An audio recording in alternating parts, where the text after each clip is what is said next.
Precioso Jesús, milagroso Señor, milagroso llena este lugar de tu presencia,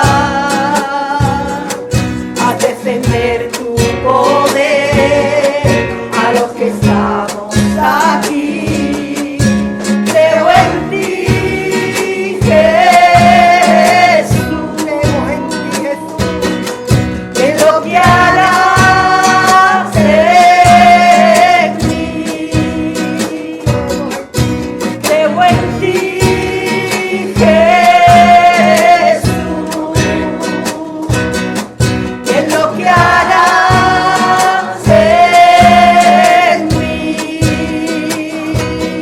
en mí, aleluya, en mí.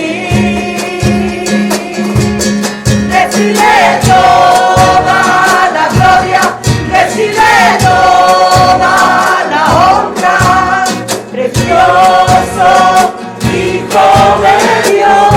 Recibe toda la gloria, recibe toda la gloria, porque tú eres bueno.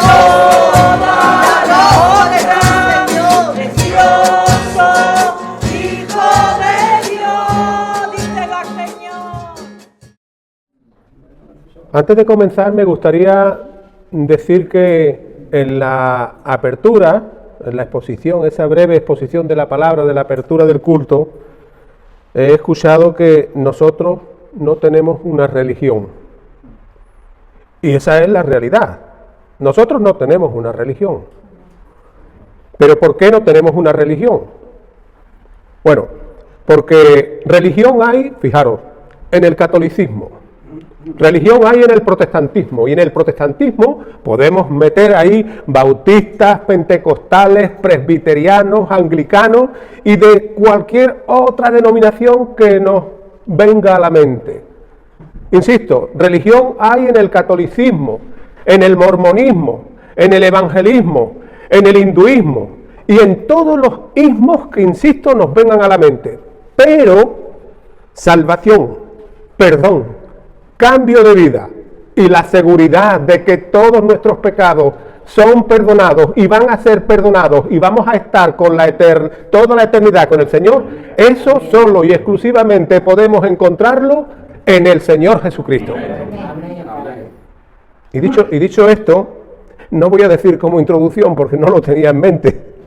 Bueno, pues me gustaría basar la reflexión que el Señor ha puesto en mi corazón para que os comparta hoy en un texto bíblico y en una pregunta. El texto bíblico es en Lucas capítulo 24, que no lo voy a leer. No lo voy a leer porque lo que tendría que leer es un poco largo, pero de verdad os recomiendo a todos que en la quietud de vuestros hogares lo leáis. Lucas 24. Entonces, este Lucas 24 lo voy a resumir de una manera para que lo entendamos todos, pero insisto, os recomiendo que en la quietud de vuestras casas leáis el capítulo 24 de Lucas. Aquí vemos, en este capítulo, vemos una escena en la que en un fin de semana, pues Jesús es sentenciado a muerte. Jesús es sentenciado a muerte y todos sabemos todo lo que sucede en ese fin de semana. Jesús muere. Él había dado la promesa de que resucitaría al tercer día, pero al parecer ahí no pasa nada. Al parecer no pasa nada. Y en este capítulo vemos a dos personas. Uno se llamaba Cleofás, del otro no se dice el nombre. Y los dos están de alguna manera tristes porque no habían visto todo lo que en teoría y en la práctica les habían prometido, y bueno, pues los discípulos reunidos por ahí porque tenían miedo, y estos dos, Cleofás y su compañero, van a una aldea llamada Emaús. Entonces, de buenas a primeras, mientras que iban por el camino, un misterioso hombre se aparece con ellos y se pone a caminar con ellos durante todo el camino. ¿A dónde va? A Emaús. Ellos no le conocieron. El que se había aparecido con estos dos era el Señor Jesucristo después de haber resucitado. Pero ellos no le conocieron, no le reconocieron. Entonces, pues Jesús le pregunta y les dice, ¿qué es lo que estáis hablando? Y entonces le dicen a Jesús: ¿eres tú el único forastero que no se ha enterado de todo lo que ha pasado en Jerusalén?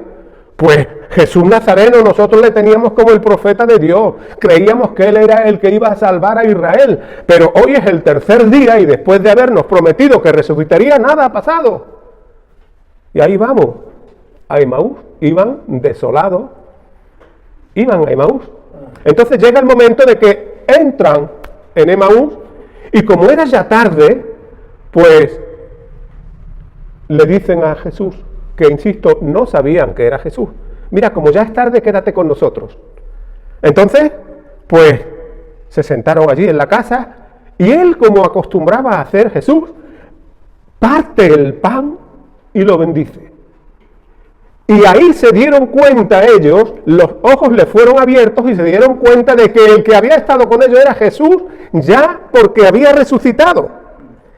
Pero en ese momento en el que se dieron cuenta, Jesús se desvaneció, desapareció. Y cuando desapareció, esto es lo importante, se decía el uno al otro: no ardía, y me gustaría que prestarais mucha atención a esa palabra ardía, arder, quemar, fuego. No ardía nuestro corazón cuando nos abría las Escrituras. No ardía nuestro corazón cuando nos abría las Escrituras. Esto es una parte en lo que vamos a basar esta reflexión. Dije que lo basaría también en una pregunta. La pregunta es la siguiente: ¿deseamos de verdad y de todo corazón experimentar el poder de Dios en nuestra vida? Experimentar el poder de Dios en nuestra familia, en nuestra iglesia. Y clamamos al Señor por un avivamiento, pero que al mismo tiempo vemos que parece que el cielo está en silencio. Esta es la respuesta a esta pregunta.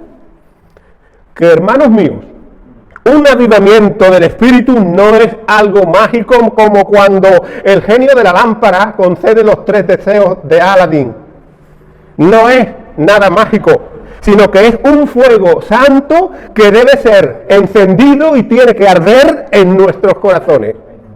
Tiene que arder, tiene que encenderse en la vida del cristiano.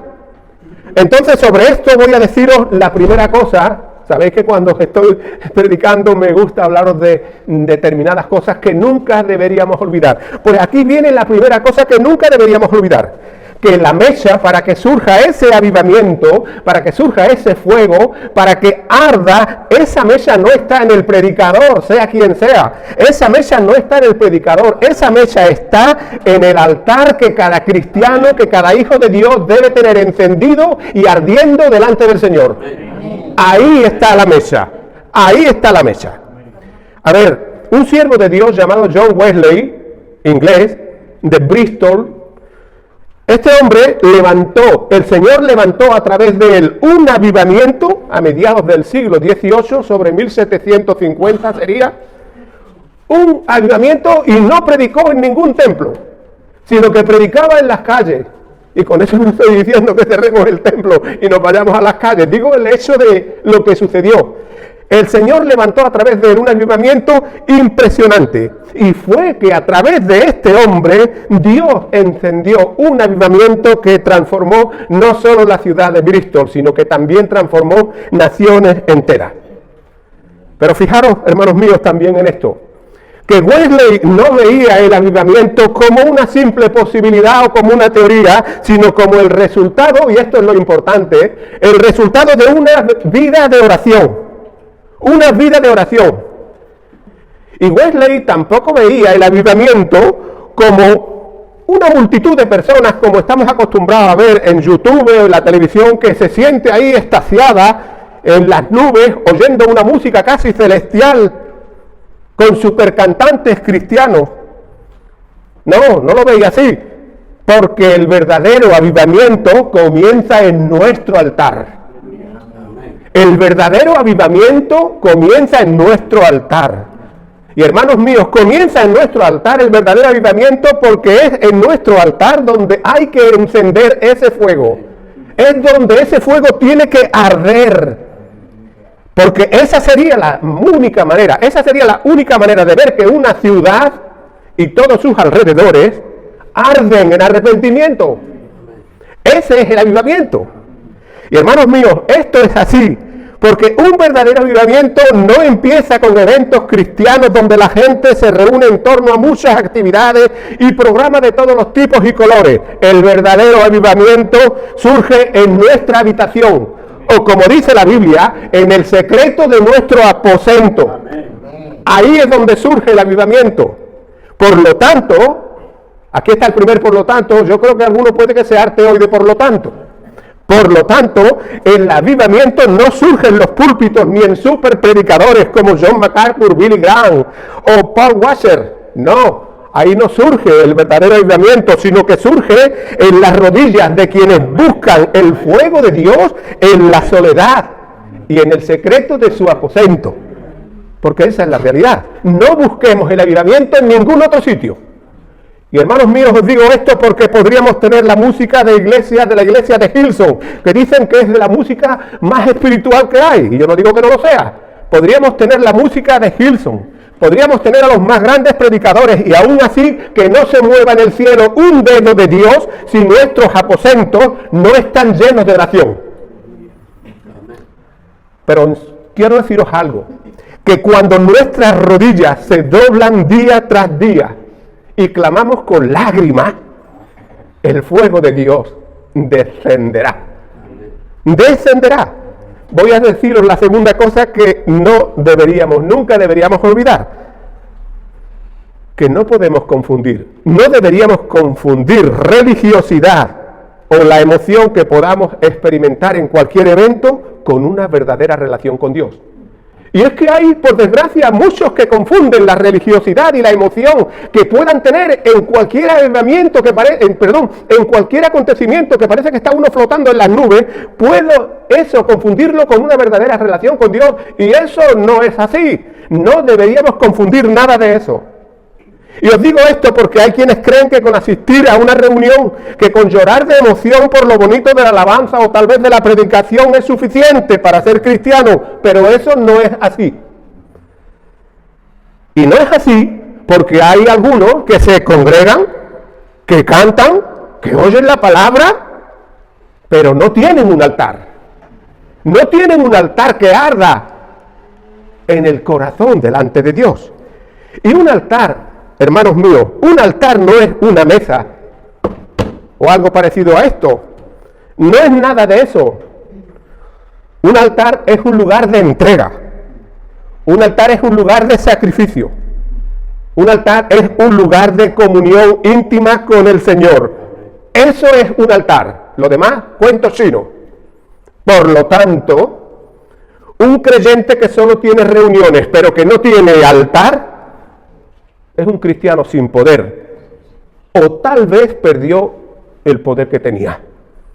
Y hermanos míos, os digo esto porque una reunión dominical puede entretenernos, podemos pasarlo bien, e incluso que nuestro conocimiento bíblico aumente. Todo eso puede suceder, y de hecho sucede, pero solo un altar puede y podrá avivarnos.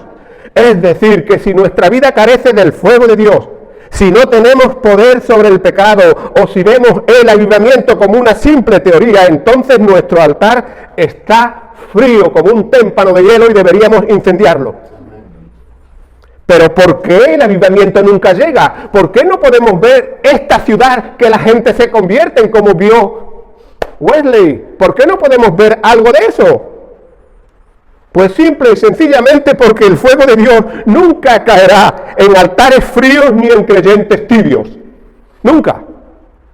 El fuego de Dios solo y exclusivamente caerá en quienes entregan sus sacrificios y desean en primer lugar que el fuego de Dios arda en sus corazones. Por lo tanto, el avivamiento y el fuego no desciende porque lo pidamos. Señor, manda fuego. El avivamiento y el fuego no desciende porque lo pidamos, sino que desciende en respuesta a lo que Dios quiere que cumplamos en nuestras vidas. Ahora, ¿cuáles son las condiciones de ese altar? ¿Cuáles son las condiciones que Dios pone sobre nuestro altar? Bueno, pues en Abraham tenemos un ejemplo muy bueno. Todos conocemos la historia de Abraham. que entregó a su propio hijo para ser sacrificado. Vemos que Abraham estaba a punto de darle a Dios lo que más quería, que era su hijo. Un altar no solo exige sacrificio. Nuestro altar no solo exige sacrificio, sino que también exige la entrega de nuestra voluntad, de nuestro orgullo y de nuestro pecado. Eso es un altar. Eso es lo que exige un altar. Por lo tanto, el que nos entreguemos a nosotros mismos, el que tomemos nuestra cruz todos los días y que sigamos al Señor con todo nuestro corazón, ahí es cuando empieza el fuego de Dios a encender nuestro altar. Por lo tanto, si nuestro altar está lleno de nuestros deseos o de nuestros ídolos, entonces el fuego de Dios nunca descenderá a nuestras vidas y nuestro altar será, como creo que ya he dicho, un témpano de hielo. Un témpano de hielo. Y nuestro altar será un témpano de hielo porque Dios nunca dará su fuego a quien viva en pecado. Por lo tanto, el primer sacrificio que debemos quemar, que debemos ofrecer en nuestro altar es el arrepentimiento genuino, auténtico y verdadero delante de Dios. Y es el arrepentimiento verdadero, y con esto quiero decir que el arrepentimiento verdadero no es un lamento superficial, no es así. Porque nuestro pecado no solo ofende a un Dios que es santo, sino que impide que el fuego del Espíritu descienda y arda sobre nuestro altar. El pecado es lo que lo impide. Pero quiero insistir en esto, hermanos míos, que el arrepentimiento es el primer sacrificio que deberíamos ofrecer y quemar delante de Dios en nuestro altar, porque por el arrepentimiento es que el Señor quema la maldad de nuestro pecado. Y os digo esto porque sin la muerte de nuestro pecado no hay nueva vida en Cristo. Sin la muerte de nuestro pecado no hay conversión, no hay cristianismo, no hay nueva vida en Cristo, no hay nada de eso. Y no hay nada de eso porque el Evangelio exige un arrepentimiento total, real y radical de nuestros corazones. Y requiere ese tipo de arrepentimiento porque el fuego de Dios jamás, nunca se manifestará con bonitas palabras, sino por un cambio total y radical de corazón, de mente y de camino. Por lo tanto, creo que es el cuarto por lo tanto, que eran más. Cuando esta mañana hablaba aquí con este hermano y le decía que el por lo tanto marca un antes y un después, y el por lo tanto tiene una importancia impresionante. El Señor hablaba de por tanto, los apóstoles hablaban de por tanto, en el Antiguo Testamento se habla de por tanto. Entonces, hermanos, el arrepentimiento verdadero es la decisión total y radical del cristiano de abandonar el pecado y que abandone también todo lo que tenga que ver con la maldad. Y es por esto, hermanos míos, amigos míos, que la primera ofrenda que deberíamos quemar en el altar de Dios es la ofrenda de un corazón quebrantado que se vuelve a Dios sin que le importe las consecuencias. La ofrenda que a Dios agrada es el espíritu humilde, y un corazón quebrantado Dios no lo desechará. No lo desechará. Hermanos míos, y esto es así. Esto es así porque el arrepentimiento es la primera condición para que el fuego de Dios descienda sobre nosotros, y que a partir de que descienda el fuego de Dios sobre nosotros podamos disfrutar con todos los que se conviertan a nuestro alrededor. Esa es la realidad. La segunda condición, o lo segundo que deberíamos sacrificar en nuestro altar para experimentar un avivamiento, tiene que ver con el tiempo que pasemos con el Señor, con una oración ferviente e insistente. Y esto es así, y debe ser así, porque un altar sin oración es un frigorífico. Es un frigorífico. Es decir, que un cristiano sin una oración ferviente y constante es un altar congelado y sin fuego. Por lo tanto, y óiganlo bien, por lo tanto, el avivamiento no es para quien lo desea, sino para aquellos que claman al Señor con pasión y con fuego. Y os digo esto porque así como un Ferrari, fijaros, así como un Ferrari o un Fórmula 1 necesita la gasolina para que funcione a pleno rendimiento, el combustible que tú y yo necesitamos para que nuestro corazón se mantenga ardiendo es la oración. Por eso digo que un altar comienza con nuestras rodillas y con una oración insistente y ferviente ante el Señor. Por lo tanto, una oración tibia que salga de cuando en cuando y casi siempre sea la misma, muy bonitas palabras, pero que casi siempre sea la misma, de poco de nada servirá como combustible para que el fuego de Dios caiga, arda y derrita nuestros corazones. Por lo tanto, hermanos míos, la oración no es un susurro. La oración no es un amén, sino una conversación con Dios, como cuando un niño habla con su padre y le dice, papá, protégeme. Esa es la oración. Pero no solo eso, sino que la oración es un clamor continuo y que no descansa hasta que el cielo se rompe y el fuego desciende a nuestro altar. Pero voy a deciros otra cosa que tampoco deberíamos olvidar. Que un avivamiento real y verdadero no viene por los programas ni las actividades que tengamos, ya lo he dicho. Un verdadero avivamiento viene a través de hombres y mujeres. Un verdadero avivamiento viene a través de las rodillas de hombres y mujeres con un altar encendido que claman por ese avivamiento ante el cielo, ante Dios. El tercer sacrificio que debe arder en nuestro altar es una incansable búsqueda de la santidad. Este es el tercer requisito. Por lo tanto, el avivamiento y el pecado no pueden estar en el mismo altar. ¿Puede acaso, como decía el Señor, echar una fuente de agua salada y dulce por la misma abertura? El avivamiento y el pecado no pueden estar en el mismo altar. No pueden estar en el mismo altar. Y hermanos míos, esto es así. Debe ser así. Y siempre ha sido así porque la presencia de un Dios santo es incompatible con un corazón que se niegue a abandonar su pecado. Esa es la realidad. Y esto es innegociable. Esto es innegociable con el Señor. Bueno, Señor, vamos a ver qué... No.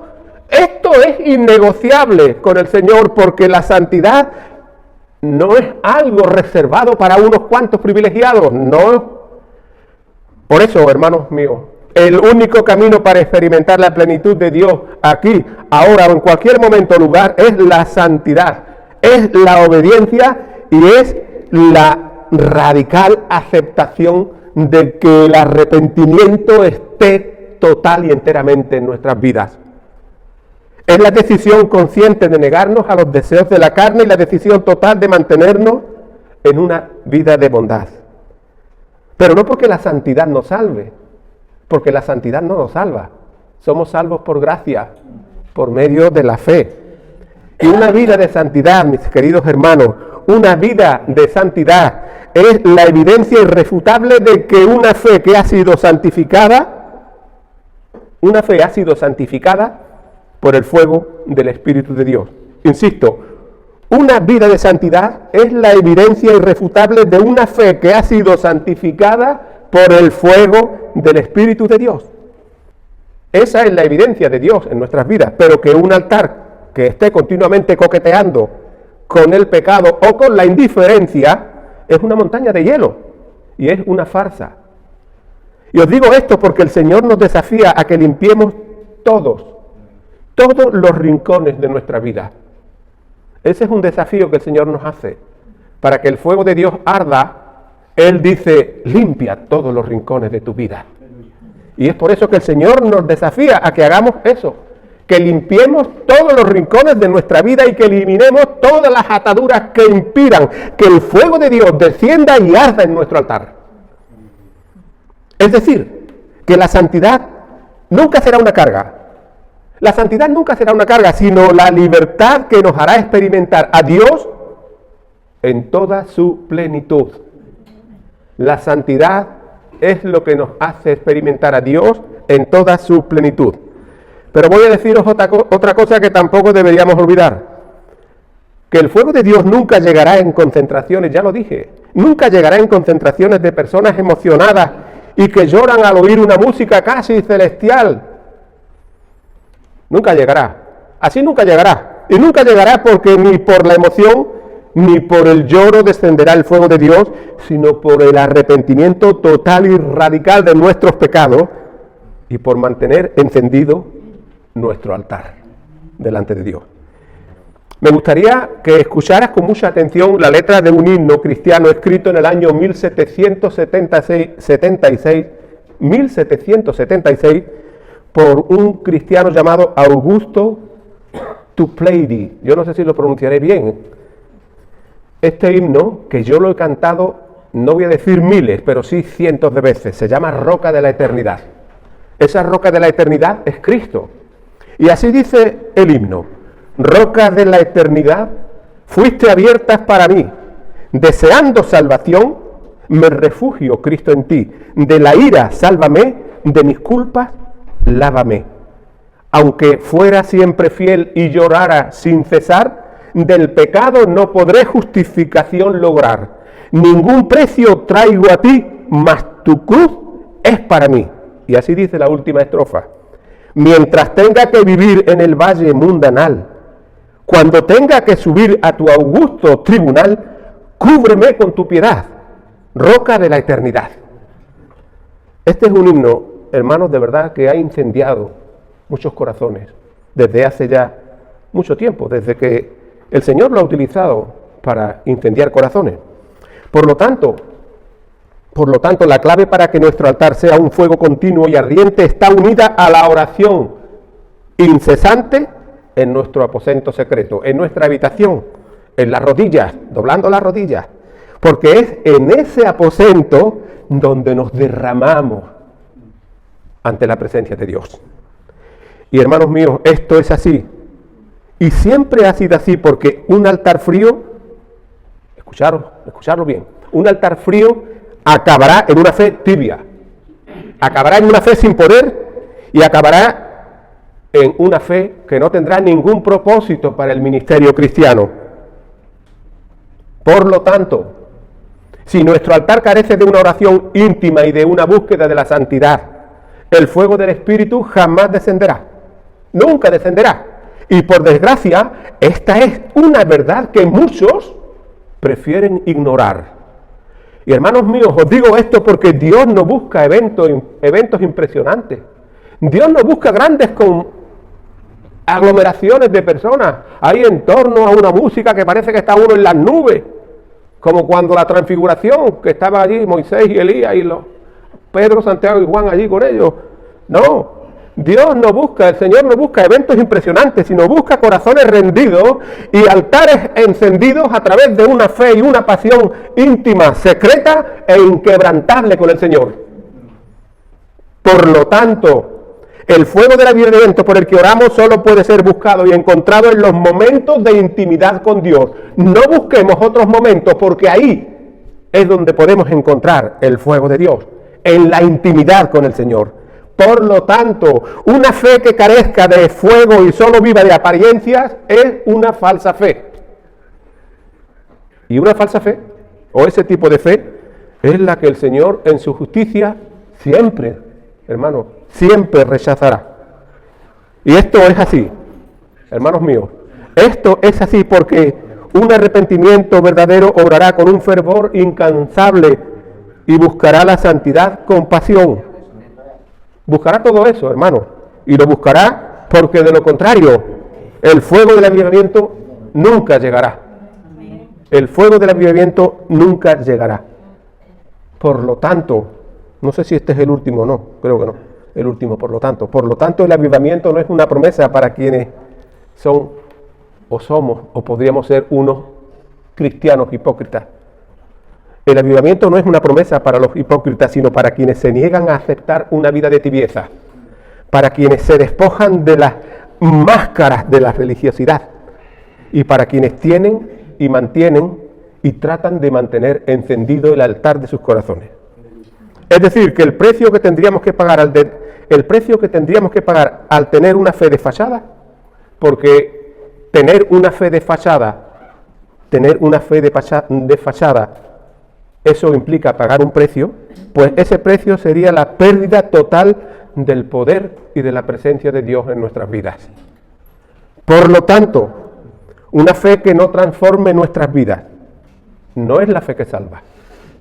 Una fe que no transforme nuestras vidas no es la fe que salva. Entonces, si no es la fe que salva, ¿qué tipo de fe es? Pues una fe demoníaca.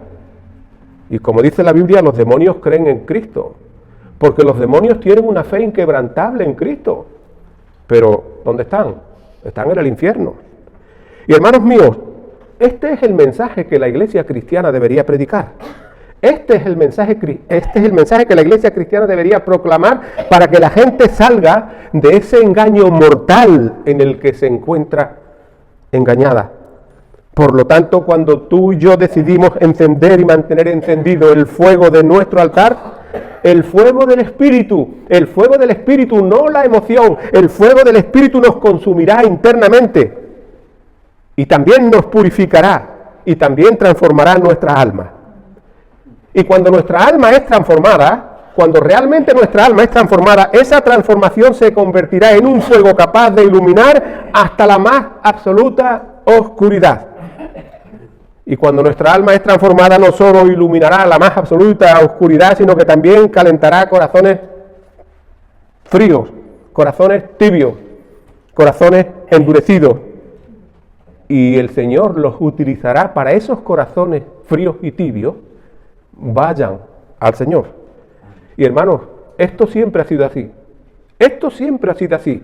Desde que surgió el Evangelio de Jesucristo, esto siempre ha sido así. Y siempre ha sido así porque un avivamiento real y verdadero nos capacitará. Es decir, nos preparará, nos ungirá y nos enviará con la autoridad de Dios. Por lo tanto, cuando el Señor reforma nuestras vidas, también nos transforma. Él reforma nuestras vidas y eso quiere decir que Él nos transforma. ¿Pero nos transforma en qué? ¿Nos hace diferentes? No. Nos transforma en instrumentos para esparcir el fuego de Dios, el fuego de la pasión, el fuego de la santidad y el fuego del Evangelio por donde quiera que nos movamos o vayamos. Y hermanos míos, todo esto quiere decir que el cristiano puede convertirse, un cristiano puede convertirse en un faro de esperanza en un mundo de oscuridad. ¿Para qué? Para llevar esperanza y el fuego de Dios a todo aquel que esté dispuesto a oírle, a oírnos. Por lo tanto, cuando un cristiano arde en su altar, es capaz de encender a otros. Y cuando eso sucede, el Señor nos convierte en una bendición para quienes nos rodean. Pero voy a deciros la última cosa que, ya estoy acabando, que nunca deberíamos olvidar. Nunca deberíamos olvidar esto, hermanos, aunque el mundo se parta en dos. Que en este día el Señor nos ha confrontado, te ha confrontado, me ha confrontado con una dura, pero que a la vez es una salvadora verdad. Y esa verdad es la siguiente: que ese avivamiento por el que tanto clamamos pero que nunca llega, no es algo que esté lejos, sino todo lo contrario, está muy cerca. Y está muy cerca porque ese avivamiento comienza en tu altar y en mi altar. Por lo tanto, creo que este es el último, por lo tanto, y después de conocer lo que la palabra de Dios nos ha revelado, entiendo que no deberíamos tener excusas para seguir viviendo el que esté viviendo, evidentemente, en una vida de frialdad espiritual y continua. Y ante esto que hemos comentado, ante esto que hemos dicho, que hemos argumentado, bueno, pues yo creo que sería muy urgente que nos hiciéramos las siguientes preguntas. ¿Qué vamos a hacer ante esto, ante este fuego que tenemos que empezar a encender en nuestro altar? ¿Qué vamos a hacer? ¿Vamos a continuar en la engañosa comodidad de un altar frío y sin olor a sacrificio? Cuando estamos en una barbacoa y está el fuego ahí ardiendo, pues nada, hace mucho calorcito, pero cuando echamos las costillitas, el olor no veas. ¿Vamos a continuar en la engañosa comodidad de un altar frío y sin olor a sacrificio? ¿O vamos a clamar con todo nuestro corazón por el fuego de Dios? ¿Qué vamos a hacer? Si John Wesley levantara en este siglo XXI la cabeza y pudiera predicar en cualquier ciudad española o en cualquier ciudad del mundo, estoy totalmente convencido de que la voz de este hombre tronaría de una manera parecida a la voz de Pedro en Pentecostés, donde quienes le oían lloraban no de emoción, como en las grandes concentraciones, no de emoción, sino que lloraban desconsolados por el arrepentimiento que había en sus corazones. Y por último, y para finalizar ya esta reflexión, me gustaría recitaros un poema de Francisco Estrello, un pastor mexicano, que estuve buscando en internet, en Wikipedia, a ver si murió o no murió, porque ya tiene unos cuantos años. No encontré la respuesta. No sé si ya se fue con el Señor o no. Este poema dice así, y con este poema acabo. La senda se va haciendo impenetrable y es un velo de sombra en el camino. A tientas va el viajero persiguiendo la ilusión que se fue y que no vino. Mantén tu fuego ardiendo.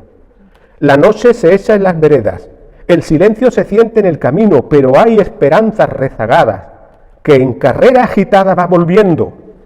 Mantén tu fuego ardiendo.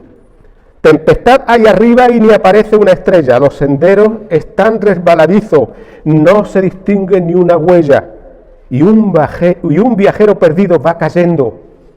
Mantén tu fuego ardiendo. Mira cómo el hombre tiene frío y su vida ha enfermado de tinieblas, y el mal de las sombras le va envolviendo. Y por todo lo que es más bello y hermoso, hermano mío, mantén tu fuego ardiendo. No te asustes de la noche porque la mañana vestirá tu alegría y mientras la luz va esclareciendo, mantén tu fuego ardiendo. Mantén tu fuego ardiendo. Defiéndelo del viento porque te lo apaga. Cúbrelo de la lluvia porque te lo ahoga. Y mientras cuesta arriba vayas subiendo o cuesta abajo fueras descendiendo, mantén tu fuego ardiendo. Que el Señor nos bendiga, hermanos.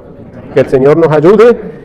Y que por nuestra eternidad, por nuestro testimonio y por el testimonio hasta los incrédulos, el Señor nos proteja de tener un altar frío y sin el fuego de Dios. Amén. Amén.